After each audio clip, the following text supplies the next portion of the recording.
Hello and welcome to Supporting Young People's Health and Wellbeing pre-recorded sessions. The overview for the next 4 weeks looks at how do we tackle anxiety, our minds playing tricks on us and what is self-compassion, the feelings and physical sensations of anxiety and a well-being toolkit. This week's session looks at anxiety, what it is and how we can tackle it in ourselves and our children. And also, how do our thoughts influence our anxiety? This program is based on the principles cognitive behavioural therapy, known as CBT, and will help you to understand how thoughts, beliefs and attitudes affect our feelings and behaviours, and teaches us coping skills for dealing with different problems. Please click on the YouTube link for a further explanation around CBT. Here are some questions to consider. What is anxiety? How does it present? What can impact? And what words come to mind? When thinking of these questions, think of them regarding yourself and also for your child or children. How can we recognise anxiety in ourselves and in others?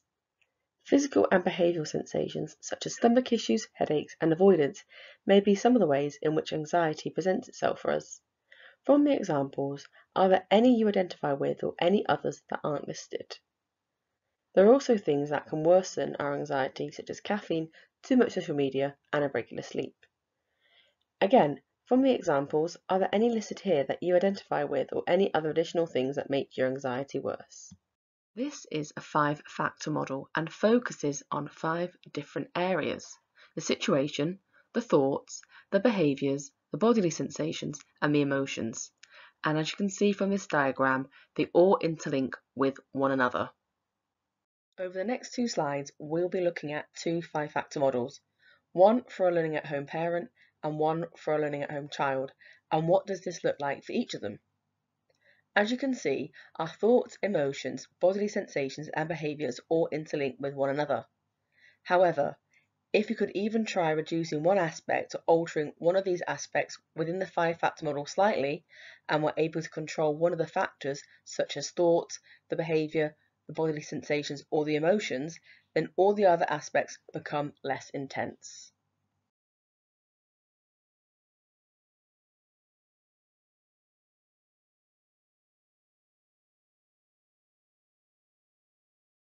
We are now going to be looking at unhelpful thinking styles, and afterwards we will be doing an activity to help challenge these unhelpful thoughts. As we go through these, see if you identify with any of them, and if you can see any that your children or child identify with too. Jumping to conclusions is when we mind read or fortune tell.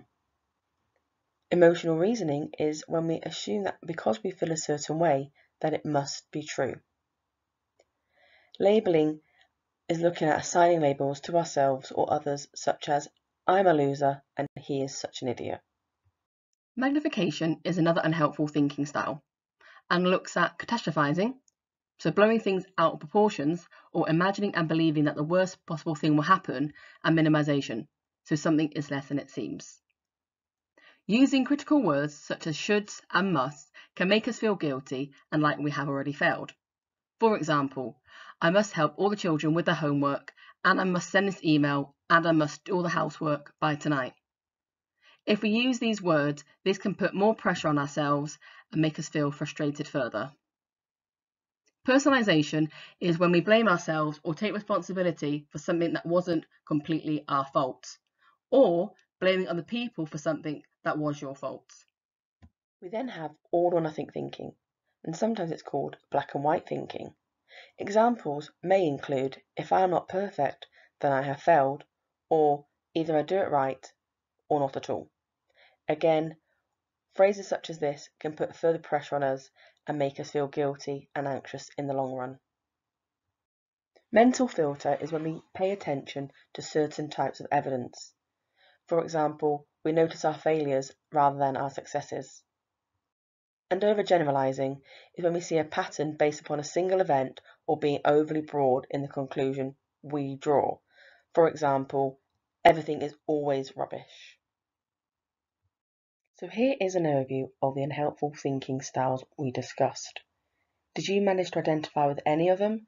And did you also manage to identify any that your children or child do? We're now going to move on to the activity that will help challenge these unhelpful thoughts. So here is an overview of the unhelpful thinking styles we discussed. Did you manage to identify with any of them? And did you also manage to identify any that your children or child do? We're now going to move on to the activity that will help challenge these unhelpful thoughts. So here is our thought record, and as you can see, it has various different columns. The first column is looking at the situation or trigger. So what happened? Where was it? When was it? Were you with anyone? And how did the situation or trigger come about? Once this has been identified, we then note down what emotions were felt at this time and rate the intensity of this from 0 to 100. 0 being the least intense to 100 being the most intense. Here, we also note down any bodily sensations that were felt and where we felt them, such as butterflies in stomach or sweaty palms. We now come to identify what unhelpful thoughts and or images came up during this situation or trigger. Was anything going through your mind at the time? What did the thought mean to you or say about you in the situation? Once this has been filled in, we then need to look at facts that support the unhelpful thought and facts that provide evidence against the unhelpful thought. Imagine putting your thought on trial. After gathering the for and against evidence, we now need to look at an alternative, more realistic and balanced way of the situation or trigger provided. What would you say to a friend in this situation? Is there another way that this can be viewed? The final column is now re-evaluating how you are feeling. Are you still feeling the same emotions as listed earlier? And if so, has the intensity decreased at all? Are you perhaps feeling other emotions that has not yet been mentioned? If so, what is the intensity of this? We then also look at what would be done differently next time we are faced with this particular situation or trigger. Here are some takeaway activities for you and your family to try at home.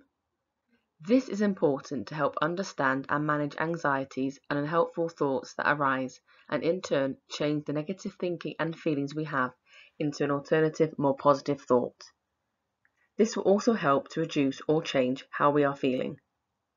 Have a go at the 5-factor model and the thought record for an anxiety-inducing situation. We hope you enjoyed listening to this session. If you have any questions, please email us at familylearningteam@north-ayrshire.gov.uk. Thank you for listening.